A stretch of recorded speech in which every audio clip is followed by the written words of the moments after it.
To replace the freezer door gasket on your refrigerator, start at a corner and pull the old gasket free of the liner.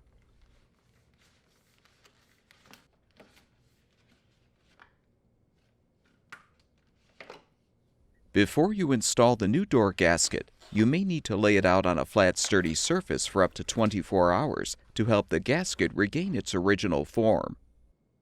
Starting on a corner, insert the new gasket into the channel on the liner.